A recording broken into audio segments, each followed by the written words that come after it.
കവിളിൽ കൈവച്ചുകൊണ്ട് അവൻ്റെ മുഖത്തേക്ക് നോക്കി. വേദനയും പേടിയും സങ്കടവും എല്ലാം കൊണ്ട് അവളുടെ കണ്ണുകൾ നിറഞ്ഞു വന്നു. ഇത്രയും സൗകര്യം, അതും നീയായിട്ട് ഇങ്ങോട്ടേക്ക് കൊണ്ടുവന്ന് ഇട്ട് തരുമ്പോൾ ഞാനെന്തിനാ അമ്മു നിന്നെ അങ്ങനെ വിടുന്നത്? അങ്ങനെ വിട്ടാ ഞാൻ വെറും ഒരു മണ്ടനായി പോവില്ലേ? എൻ്റെ എത്ര നാളത്തെ ആഗ്രഹമാണ് ഇതൊന്നും നിനക്കറിയോ? അവൻ അവളെ ഒഴിഞ്ഞു നോക്കിക്കൊണ്ട് പറഞ്ഞു. ഷേ, നിങ്ങൾ ഇത്ര വൃത്തികെട്ടവനായിരുന്നോ? നിങ്ങളെ വിശ്വസിച്ചല്ലേ എൻ്റെ അഭിയേട്ടൻ നിങ്ങൾക്ക് ആ വീട്ടിൽ അത്രയും സ്വാതന്ത്ര്യം തന്നത്? അവൾ ദേഷ്യത്തോടെ അവനോട് ചോദിച്ചു. അതിനവൻ ഉറക്കെ ചിരിച്ചു, ഒരുതരം ഭ്രാന്തന്മാരെ പോലെ. ഹതേടി, ഞാൻ വൃത്തികെട്ടവൻ തന്നെയാ. നിനക്കൊരു കാര്യം അറിയോ? നിന്റെ ഭർത്താവില്ലേ സിദ്ധു എന്ന്, സിദ്ധാഭിഷേക്. അവനാ എന്നെ ഇങ്ങനെ ആക്കിയത്. ജീവിതം ഇല്ലാതാക്കിയത് അവൻ മാത്രാ. അവൻ ദേഷ്യത്തോടെ പറഞ്ഞു. എൻ്റെ അഭിയേട്ടൻ എന്താ ചെയ്തത്? അഭിയേട്ടൻ കാരണം നിന്റെ ജീവിതം എങ്ങനെയാ ഇല്ലാതെയാകുന്നത്? അവൾ സംശയത്തോടെ തിരികെ ചോദിച്ചു. നിനക്കത് അറിയണോ? അവൻ അവളെ നിലത്തു നിന്നും പിടിച്ചെഴുന്നേൽപ്പിച്ചുകൊണ്ട് ചോദിച്ചു. അതിനൊന്നും മിണ്ടാതെ അവൾ നിറക്കണ്ണുകളോട് അവൻ്റെ മുഖത്തേക്ക് നോക്കി. അവൻ അവളെ വലിച്ചുകൊണ്ട് അവൻ്റെ ലാപ്ടോപ്പിൻ്റെ മുൻപിലേക്ക് നിന്നു. അവൾ സംശയത്തോടെ അവനെ നോക്കിയതും അവൻ ആ ലാപ്പിൽ എന്തോ തിരഞ്ഞു. അവളുടെ മുൻപിലേക്ക് ഒരു ഫോട്ടോ കാണിച്ചു കൊടുത്തു. കാണടി. അവൻ അവളുടെ കയ്യിൽ ബലമായി അമർത്തി പറഞ്ഞതും അവൾ വേദന കടിച്ചു പിടിച്ചുകൊണ്ട് ആ ലാപ്പിലേക്ക് നോക്കി. അതിലൊരു പയ്യനും പെൺകുട്ടിയും നിൽക്കുന്ന ഫോട്ടോ ആയിരുന്നു. ഒരു സ്കൂൾ യൂണിഫോം ആയിരുന്നു ഇരുവരുടെയും വേഷം. അത് കണ്ടതും അവൾ സംശയത്തോടെ അവൻ്റെ മുഖത്തേക്ക് നോക്കി. അതാരാണെന്ന് അവൾക്ക് മനസ്സിലായില്ല. നിന്റെ അഭിയേട്ടൻ കാരണം എനിക്ക് നഷ്ടപ്പെട്ട എൻ്റെ പ്രണയം, കണ്ണു തുറന്നു നോക്കടി. അവളുടെ മുഖത്തേക്ക് നോക്കി ദേഷ്യത്തോടെ പറഞ്ഞതും അവൾ ഞെട്ടിപ്പോയി.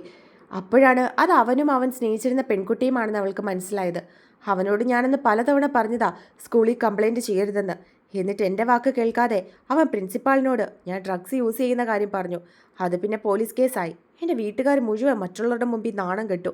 ആ ഒരു ഒറ്റ കാരണം കൊണ്ടാ എനിക്കിവളെ നഷ്ടപ്പെട്ടത്. അവനെന്ന് ആരെയും ഒന്നും അറിയിച്ചില്ലായിരുന്നുവെങ്കിൽ എനിക്കൊരിക്കലും അവളെ നഷ്ടപ്പെടില്ലായിരുന്നു. ഒരവസരം കൂടി അവൻ എനിക്ക് വേണ്ടി തരാമായിരുന്നു. പക്ഷെ അവനന്ന് തന്നില്ല. അവൻ അവളുടെ മുഖത്തേക്ക് നോക്കി ദേഷ്യത്തോടെ പറഞ്ഞതും അവൾ കണ്ണുകൾ നിറച്ചുകൊണ്ട് അവനെ തിരികെ നോക്കി. എനിക്ക് എൻ്റെ പെണ്ണിനെ നഷ്ടപ്പെട്ടത് നിന്റെ ഭർത്താവ് കാരണാ. എൻ്റെ പ്രാണനായിരുന്നു അവളെ എന്നിൽ നിന്നും അകറ്റിയത് അവനാ. അപ്പം അവ മാത്രം സുഖമായിട്ട് അങ്ങനെ ജീവിക്കുന്നത് ഞാൻ എങ്ങനെ കണ്ടോണ്ടിരിക്കുന്നേ അമ്മോ? അവൻ വല്ലാത്ത വികാരത്തോടെ അവളുടെ മുഖത്തേക്ക് നോക്കി പറഞ്ഞു. അവൻ്റെ പെങ്ങളായ സിദ്ധിയെ ഇല്ലാതാക്കിയത് ആരാണെന്ന് നിനക്കറിയോ? അവൻ കുടിലമായ ചിരിയോടെ അവളുടെ മുഖത്തേക്ക് നോക്കി ചോദിച്ചതും അവൾ തിരികെ അവൻ്റെ മുഖത്തേക്ക് നോക്കി. സിദ്ധിയെ കൊന്നത് അവനാണെന്ന് അവൾക്കറിയാമെന്ന് അവൾ അവൻ്റെ മുൻപിൽ നടിച്ചില്ല. ഞാനാ ഇല്ലാതാക്കിയത്. മരിക്കുമ്പോൾ അവളുടെ വയറ്റിലുണ്ടായിരുന്ന കുഞ്ഞിൻ്റെ അപ്പൻ ഞാനായിരുന്നു. അവൻ ചിരിച്ചുകൊണ്ട് അവളുടെ മുഖത്തേക്ക് നോക്കി പറഞ്ഞു. എന്തിനാ നിങ്ങൾ അവളോട് അങ്ങനെ ചെയ്തത്? അവളൊരു പാവമല്ലായിരുന്നോ? അമ്മ സംശയത്തോടെ അവനോട് ചോദിച്ചു. ശരിയാ, അവൾ വെറും ഒരു പാവം പെണ്ണായിരുന്നു. പക്ഷേ എനിക്കങ്ങനെ ചെയ്യണമെന്ന് തോന്നി. അവളെ കാണാൻ നല്ലതായിരുന്നു. അല്ല, നെല്ലിൻ്റെ നിറമുള്ള പെണ്ണ്. അപ്പം അവളുടെ ടേസ്റ്റ് അറിയണമെന്ന് എനിക്കും ആഗ്രഹം തോന്നി. പക്ഷെ അവളെ ഞാൻ കൊല്ലില്ലായിരുന്നു. എന്തു ചെയ്യാനാ? വയറ്റിലുണ്ടായപ്പോൾ അവൾക്ക് അഹങ്കാരം ഇല്ലാതാക്കാൻ ഞാൻ പറഞ്ഞതാ. പക്ഷെ അവൾ കേട്ടില്ല. അവൾക്കതിനെ വളർത്തണമെന്ന് വാശി. പിന്നെ അവളെ തൊട്ടാ അവനും കൊള്ളുമെന്ന് എനിക്ക് തോന്നി. അതിനാ ഞാൻ അവളെ കാറ് കയറ്റി കൊന്നത്. അവൻ ദേഷ്യത്തോടെ അവളോട് പറഞ്ഞു. അതിന് സിദ്ധി എന്ത് തെറ്റാ ചെയ്തത്? നിങ്ങൾക്ക് അഭിയേട്ടൻ കാരണം ആ പെൺകുട്ടിയെ നഷ്ടപ്പെട്ടതെങ്കിൽ ആ ദേഷ്യം അഭിയേട്ടനോടല്ലേ തീർക്കേണ്ടത്? ഇനി പാവ സിദ്ധി എന്താ ചെയ്തേ? എന്തിനാ നിങ്ങൾ അവളോട് ഈ ക്രൂരത കാണിച്ചത്? അവൾ സങ്കടത്തോട് ചോദിച്ചു. ഓ, സിദ്ധിയുടെ കാര്യത്തിൽ നാത്തൂന് നല്ല വിഷമമുണ്ടല്ലേ? വീട്ടിലേക്ക് വന്നിട്ട് നാത്തൂനെ കാണാൻ ഭാഗ്യം ഉണ്ടായില്ലല്ലോ. അവൻ പരിഹാസത്തോടെ പറഞ്ഞു. ഇനി നീ ചോദിച്ച ചോദ്യത്തിനുള്ള ഉത്തരം ശരിയാമു പറഞ്ഞത്. സിദ്ധി വെറും ഒരു പാവം പെണ്ണായിരുന്നു. നിന്റെ ആങ്ങളയായ അശ്വിനെ മാത്രം മനസ്സിൽ കൊണ്ടുനടന്ന ഒരു പെണ്ണ്. പക്ഷെ സിദ്ധിയെ തൊട്ടാൽ മാത്രമേ അവന് വേദനയ്ക്കുള്ളൂ എന്ന് എനിക്കറിയായിരുന്നു. തൊട്ട ആ വേദന അത്ര എഫക്റ്റ് ചെയ്യില്ല. പക്ഷെ അവനെ ഏറ്റവും കൂടുതൽ സ്നേഹിക്കുന്ന അവൻ്റെ പെങ്ങൾക്ക് എന്തെങ്കിലും സംഭവിച്ചാൽ മാത്രമേ അവന് വേദനിക്കുന്ന എനിക്ക് കാണാൻ കഴിയൂ. അതുകൊണ്ടാണ് ഞാൻ അങ്ങനെയൊക്കെ ചെയ്തത്. അവൻ ഭ്രാന്തന്മാരെ പോലെ അവളോട് പറഞ്ഞു. സിദ്ധിയെ നിങ്ങൾ കൊന്നു തിന്നില്ലേ? എന്നിട്ട് നിങ്ങൾക്ക് സമാധാനമായില്ലേ? അവൾ ദേഷ്യത്തോട് ചോദിച്ചു. അവളെ ഇല്ലാതാക്കി കഴിഞ്ഞാൽ അവൻ തളർന്നു പോകുമെന്ന് എനിക്ക് തോന്നി. പക്ഷെ ഞാൻ വിചാരിച്ചതുപോലെ അല്ലായിരുന്നു. തളർന്നു പോകുമെന്ന് ഞാൻ കരുതിയെടുത്തു നിന്നും അവൻ ഉയർത്തെഴുന്നേറ്റു സർവ്വശക്തിയോടെ. നിന്നെ വിവാഹം കഴിച്ചു. നിങ്ങളുടെ സന്തോഷവും സ്നേഹവും ഒക്കെ കണ്ടപ്പോൾ എനിക്കങ്ങോട്ട് സഹിച്ചില്ല. എനിക്ക് നഷ്ടപ്പെട്ടു പോയ സന്തോഷം അവൻ നേടിയെടുക്കണ്ടെന്ന് എനിക്ക് തോന്നി. അങ്ങനെ അവൻ മാത്രം സന്തോഷത്തോടെ ജീവിക്കേണ്ട. അതുകൊണ്ടാ അവൻ എന്നെ വിശ്വസിച്ച് പറഞ്ഞ കാര്യം നിന്നോട് ഞാനെന്ന് പറഞ്ഞത്. നിങ്ങളെ തമ്മിൽ തെറ്റിച്ചത്. അവൻ ദേഷ്യത്തോടെ അവളോട് പറഞ്ഞു. അതിനവൾ കണ്ണുകൾ നിറച്ചുകൊണ്ട് അവൻ്റെ മുഖത്തേക്ക് നോക്കി. അവൻ്റെ കാമ കണ്ണുകൾ അവളുടെ ശരീരത്തിലൂടെ ഓടി നടന്നു. അത് കണ്ട് അവൾക്ക് വല്ലാത്ത ഭയം തോന്നി.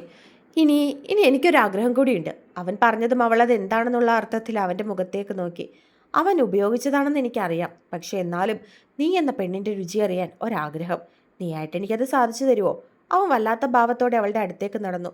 ഞാൻ ജീവനോടിരിക്കുമ്പോൾ എൻ്റെ അഭിയേട്ടനല്ലാതെ ആരും എൻ്റെ ശരീരത്തിൽ തൊഴില്ല.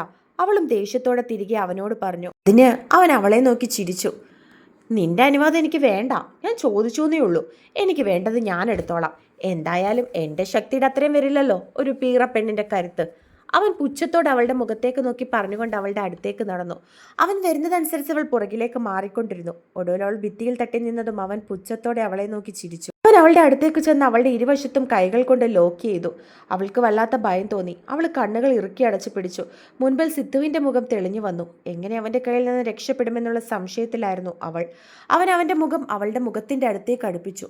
പെട്ടെന്നാണ് ആരോ കോളിംഗ് ബെൽ അടിച്ചത്. കോളിംഗ് ബെല്ലിന്റെ ശബ്ദം കേട്ടതും അവരിരുവരും ഞെട്ടി മുൻപിലേക്ക് നോക്കി. റിനോഷ് വാതിൽ തുറക്കണോ എന്നുള്ള സംശയത്തിൽ നിന്നു. അവളിനി സിദ്ധുവിനോട് പറഞ്ഞിട്ടാകുമോ വന്നതെന്നുള്ള അർത്ഥത്തിൽ പിന്നെ അമ്മുവിൻ്റെ മുഖത്തേക്കൊന്ന് നോക്കി. അവൾ ആകെ പേടിച്ച് നിൽക്കുകയായിരുന്നു. റിനോഷ് മനസ്സിന്റെ താളം തെറ്റിയവനെ പോലെ അങ്ങോട്ടും ഇങ്ങോട്ടും നടന്നു. കോളിംഗ് ബെല്ലിന്റെ ശബ്ദം റിപ്പീറ്റായിട്ട് കേട്ടുകൊണ്ടിരുന്നു. അവിടുന്ന് എങ്ങനെയെങ്കിലും രക്ഷപ്പെട്ടാൽ മതിയെന്ന് മനസ്സിൽ ചിന്തിച്ചിരുന്ന അമ്മു അവനെ വെട്ടിച്ച് കതക് തുറക്കാനായി പോയി. എന്നാൽ അവൾ രണ്ടടി മുൻപിലേക്ക് വെച്ചതും അവൻ അവളുടെ കയ്യിൽ പിടിച്ച് പുറകിലേക്ക് അവളെ തള്ളിയിട്ടു. അവൾ നിലത്തേക്ക് ചെന്ന് വീണു. അവൻ ദേഷ്യത്തോടെ അവളെ തറയിൽ നിന്നും വലിച്ചെഴുന്നേൽപ്പിച്ചുകൊണ്ട് അടുക്കളയിലേക്ക് നടന്നു. അവൾ സംശയത്തോടെ അവൻ്റെ മുഖത്തേക്ക് നോക്കിയതും അവൻ അടുക്കളയിൽ നിന്നും കത്തിയെടുത്ത് അവളുടെ കഴുത്തിലേക്ക് വെച്ചു. അവൻ്റെ ആ പ്രവൃത്തിയിൽ അവൾ ഞെട്ടി. എൻ്റെ മറ്റവനാണോടി വന്നത്? അവൻ ദേഷ്യത്തോട് ചോദിച്ചു. എനിക്കറിയില്ല, അവൾ പേടിയോടെ മറുപടി പറഞ്ഞു. അവൻ വെച്ചിരിക്കുന്ന കത്തി കാണുന്തോറും അവൾക്ക് പേടി തോന്നി. അവൻ അവളുടെ കഴുത്തിൽ കത്തി വെച്ച് അവളെയും കൊണ്ട് ഹാളിലേക്ക് ചെന്നു. അവൻ അവളോട് ദേഷ്യപ്പെട്ടുകൊണ്ട് നിന്നപ്പോഴാണ് ആ കതക് ആരുടെയോ ചവിട്ടേറ്റ് തുറന്നത്. മുൻപിൽ നിൽക്കുന്ന കുറച്ച് പോലീസുകാരെയാണ് അവൻ രണ്ടുപേരും ആദ്യം കണ്ടത്. അവരെ കണ്ടതും അവൻ സംശയത്തോടെ അമ്മുവിൻ്റെ മുഖത്തേക്ക് നോക്കി. അമ്മു ആണോ പോലീസുകാരെ അറിയിച്ചിട്ട് വന്നതെന്നുള്ള സംശയത്തിലായിരുന്നു അവൻ. അടുത്തേക്ക് വന്നാൽ കൊന്നുകളയും ഞാൻ ഇവളെ. അവൻ ഒന്നുകൂടി ആ കത്തി അവളുടെ കഴുത്തിലേക്ക് അമർത്തി. നിങ്ങൾക്ക് ധൈര്യം ഉണ്ടെങ്കിൽ നിങ്ങൾ അവളെ കൊല്ല്. പെട്ടെന്നൊരു പെണ്ണിൻ്റെ ശബ്ദം കേട്ടതും അവൻ സംശയത്തോടെ മുൻപിലേക്ക് നോക്കി. പോലീസുകാരെ വകഞ്ഞു മാറ്റി കയറി വരുന്ന അവൻ്റെ ഭാര്യയായ നിധയെ കണ്ടതും അവൻ ഞെട്ടി. അവളോടൊപ്പം അവളുടെ വീട്ടുകാരുണ്ടായിരുന്നു. അതിന് പുറകിലായിട്ട് അകത്തേക്ക് കയറി വരുന്ന തരുണും സിദ്ധുവും അശ്വിനും. അവരെ 3 പേരെയും കണ്ടത് അമ്മുവിന് കുറച്ച് ആശ്വാസം തോന്നി. അവൾ സിദ്ധുവിൻ്റെ മുഖത്തേക്ക് നോക്കി. താൻ പറയാതെ വന്നതിൻ്റെ ദേഷ്യം ആ മുഖത്തുണ്ടോ എന്നുള്ള ആവലാതിയായിരുന്നു അവൾക്ക്. എന്നാൽ അവൻ അവളെ കണ്ടതും ഒന്നുമില്ല എന്നുള്ള അർത്ഥത്തിൽ അവളെ നോക്കി കണ്ണ് ചിമ്മി കാണിച്ചുകൊണ്ട് അവളെ സമാധാനിപ്പിച്ചു. അത് കണ്ടതും അവൾക്ക് കുറച്ച് ആശ്വാസമായി. എല്ലാവരെയും ഒന്നിച്ച് ആ ഫ്ലാറ്റിൽ കണ്ടതും റിനോഷിന് ദേഷ്യവും വാശിയും വന്നു. അവൻ ഒന്നുകൂടി അമ്മുവിനെ അവൻ്റെ അടുത്തേക്ക് അടുപ്പിച്ചു. നിങ്ങൾ ആരെങ്കിലും എൻ്റെ അടുത്തേക്ക് വന്നാൽ ഞാനിവളെ കൊല്ലും. അവൻ വീണ്ടും അവരെ എല്ലാവരെയും നോക്കി പറഞ്ഞു. റിനോഷ്, നിങ്ങൾ കീഴടങ്ങുന്നതാണ് നിങ്ങൾക്ക് നല്ലത്. ഇല്ലെങ്കിൽ ഞങ്ങൾക്ക് ബലം പ്രയോഗിക്കേണ്ടി വരും. പോലീസുകാരൻ അവനെ നോക്കി പറഞ്ഞു. എനിക്കിവൻ്റെ പതനം കാണണം. അത് കാണാതെ ഞാൻ എങ്ങോട്ടേക്കും വരില്ല. എന്നെ നശിപ്പിച്ചവൻ ഇവൻ മാത്രമാണ്. അവൻ സിദ്ധുവിന് നേരെ കൈ ചൂണ്ടി. ഞാൻ എന്താടാ നിന്നോട് ചെയ്തത്? നീ നശിച്ചു പോകാതിരിക്കാൻ വേണ്ടിയിട്ടല്ലേ ഞാനന്ന് അങ്ങനെയൊക്കെ ചെയ്തത്? നിൻ്റെ ഉള്ളിൽ പേടിയുണ്ടാക്കി നീ അത് ഉപയോഗിക്കാതിരിക്കാൻ വേണ്ടിയിട്ടാണ് ഞാനന്ന് സ്കൂളിൽ നിൻ്റെ കാര്യം പറഞ്ഞത്. പക്ഷെ അതിൻ്റെ പക ഇപ്പോഴും നിനക്ക് എന്നോടുണ്ടെന്ന് അറിയില്ലായിരുന്നു. നിനക്ക് എന്നോട് അങ്ങനെ ദേഷ്യവും പകയുണ്ടായിരുന്നെങ്കിൽ അതിന് നിനക്ക് എന്നെ കൊന്നാൽ പോരായിരുന്നോ? എന്തിനാടാ ഒന്നും അറിയാത്ത ആ പാവത്തിനെ നീ ഇല്ലാതാക്കിയത്? എന്തിനാ നീ എന്നെ അനാഥനാക്കിയത്? സിദ്ധു വിഷമത്തോട് പറഞ്ഞു. എനിക്കെല്ലാം നഷ്ടപ്പെട്ടിട്ട് നീ സന്തോഷത്തോടെ ജീവിക്കുന്ന എനിക്ക് കാണാൻ കഴിയില്ലായിരുന്നു. ഞാൻ വേദനിക്കുമ്പോൾ നീ മാത്രം സന്തോഷിക്കുന്നത് എങ്ങനെയാ സിദ്ധു ഞാൻ നോക്കിക്കൊണ്ടിരിക്കുന്നത്? അതുകൊണ്ടാ നിന്റെ സന്തോഷം അവരാണെന്ന് അറിഞ്ഞതുകൊണ്ട് തന്നെയാ ഞാൻ നിന്നോട് അങ്ങനെ ചെയ്തത്. പക്ഷെ നീ അവിടെ തോറ്റുപോകുമെന്ന് ഞാൻ കരുതി. എല്ലാം നഷ്ടപ്പെട്ടവനെ പോലെ നീ നടക്കുമെന്നും ഞാൻ കരുതി. പക്ഷേ എൻ്റെ പ്രതീക്ഷയൊക്കെ വെറുതെ ആയിരുന്നു. നിന്റെ പെങ്ങളെ ഇല്ലാതാക്കി ആ കുറ്റം ഇവൻ്റെ തലയിൽ കൊണ്ടിട്ടിട്ടും ഞാൻ വിചാരിച്ചതുപോലെ ഒന്നും തന്നെ നടന്നില്ല. പക്ഷെ എൻ്റെ പ്രതീക്ഷ മുഴുവൻ തെറ്റിച്ചുകൊണ്ട് നീ ഇവളെ പ്രേമിച്ചു. അവസാനം തെറ്റിദ്ധാരണകളൊക്കെ മാറി നീ ഇവളെ സ്നേഹിച്ചു. അതെനിക്ക് ഒട്ടും സഹിച്ചില്ല. എൻ്റെ പ്രണയം നഷ്ടപ്പെട്ടവനല്ലേ ഞാൻ? ഞാൻ എങ്ങനെയാ നിങ്ങളുടെ പ്രണയം കണ്ടുകൊണ്ട് നിൽക്കുന്നേ? നിനക്ക് ഇവളെ വേണ്ട സിദ്ധു. ഞാൻ സ്നേഹിച്ച പെണ്ണിനെ എനിക്ക് കിട്ടിയില്ലല്ലോ. അതുകൊണ്ട് നിനക്ക് ഇവളെയും വേണ്ട. അവൻ ഭ്രാന്തനെ പോലെ പറഞ്ഞു. പിന്നെ അവളെയും കൊണ്ട് ബാൽക്കണിയിലേക്ക് നടന്നു. അമ്മു ആണെങ്കിൽ പേടിയോടെ ഒന്ന് അനങ്ങാൻ പോലും വയ്യാതെ എല്ലാവരുടെയും മുഖത്തേക്ക് നോക്കി. റിനോഷ്, ആ കുട്ടിയെ വെറുതെ വിടാനാ നിങ്ങളോട് പറഞ്ഞത്. 3 പോലീസുകാർ അവൻ പുറകിലേക്ക് മാറുന്നതനുസരിച്ച് അവനോടൊപ്പം മുൻപിലേക്ക് നടന്നു. എൻ്റെ അടുത്തേക്ക് വരരുത്. വന്നാൽ ഞാൻ ഇവളെ കൊല്ലും. എന്തായാലും ഞാൻ പിടിക്കപ്പെടും. അപ്പോൾ ഇവളെയും കൂടി കൊന്നിട്ട് ജയിലിൽ പോകുന്നതാ നല്ലത്. അല്ലെങ്കിൽ ഞാൻ ഇറങ്ങുമ്പോൾ ഇവർ രണ്ടുപേരും കൂടി സന്തോഷത്തോടെ ജീവിക്കുന്നതായിരിക്കും കാണേണ്ടി വരിക. അവൻ വീണ്ടും അവളുടെ കഴുത്തിലേക്ക് കത്തിവെച്ച് അമർത്തിക്കൊണ്ട് പറഞ്ഞു. ചാച്ചാ. പെട്ടെന്ന് അവനെ വിളിച്ചതും അവൻ സംശയത്തോടെ അവളുടെ മുഖത്തേക്ക് നോക്കി. കഞ്ഞു കലങ്ങിയ മുഖവുമായിട്ട് നിൽക്കുകയായിരുന്നു നിത. ക്ലാസ്സിനെ ഞാൻ ഒരുപാട് വിശ്വസിച്ചതല്ലേ, എന്നിട്ടും എന്തിനാ എന്നോട് ഇങ്ങനെ ചെയ്തത്? അവൾ സങ്കടത്തോടെ അവൻ്റെ അടുത്തേക്ക് നടന്നുകൊണ്ട് ചോദിച്ചു. നിത, എൻ്റെ അടുത്തേക്ക് വരരുത്, അവൻ താക്കിയതുപോലെ അവളോട് പറഞ്ഞു. ഇല്ല, ഞാൻ വരും. എനിക്കറിയാം ചാച്ചൻ എന്നെ ഇഷ്ടപ്പെട്ടിട്ടൊന്നും അല്ലായിരുന്നു അന്ന് വിവാഹം കഴിച്ചതെന്ന്. അച്ഛൻ്റെ വീട്ടുകാർ നിർബന്ധിച്ചതുകൊണ്ട് മാത്രമാണ് അന്ന് എന്നെ വിവാഹം കഴിച്ച് കൂടെ കൂട്ടിയത്. വിവാഹം കഴിഞ്ഞിട്ടെങ്കിലും ചാച്ചൻ്റെ മനസ്സ് മാറുമെന്ന് ഞാനും കരുതി. പക്ഷെ എൻ്റെ പ്രതീക്ഷയെ തെറ്റിച്ചുകൊണ്ട് വെറുമൊരു ശരീരത്തിന് വേണ്ടി മാത്രമാണ് ചാച്ചൻ പല രാത്രികളിലും പകലുകളിലും എൻ്റെ അടുത്തേക്ക് വന്നത്. എന്നോടുള്ള ഇഷ്ടം കൊണ്ടായിരിക്കുമെന്ന് കരുതി ആദ്യമൊക്കെ ഞാനതിനെ സമ്മതിച്ചു. പക്ഷെ പിന്നീട് ചാച്ചൻ്റെ സ്വഭാവത്തിൽ നിന്നും എനിക്ക് മനസ്സിലായി ചാച്ചൻ അത് മാത്രമാണ് എന്നിൽ നിന്നും ആവശ്യമെന്ന്. ഒരു പാവയെ പോലെ ഞാൻ എല്ലാത്തിനും നിന്ന് തന്നില്ലേ, അതൊക്കെ എനിക്ക് എതിർക്കാൻ കഴിയാത്തതുകൊണ്ടല്ലായിരുന്നു, ചാച്ചനോട് അത്ര ഇഷ്ടമുള്ളതുകൊണ്ടായിരുന്നു. ചാച്ചൻ ആഗ്രഹിക്കുന്നത് എല്ലാം ഞാൻ തന്നു കഴിഞ്ഞാൽ ചാച്ചൻ മറ്റൊരു പെൺകുട്ടിയെ തേടി പോവില്ല എന്ന് ഞാൻ കരുതി. പക്ഷെ എന്നിട്ടും പറഞ്ഞുകൊണ്ട് അവൻ്റെ അടുത്തേക്ക് ചെന്നു.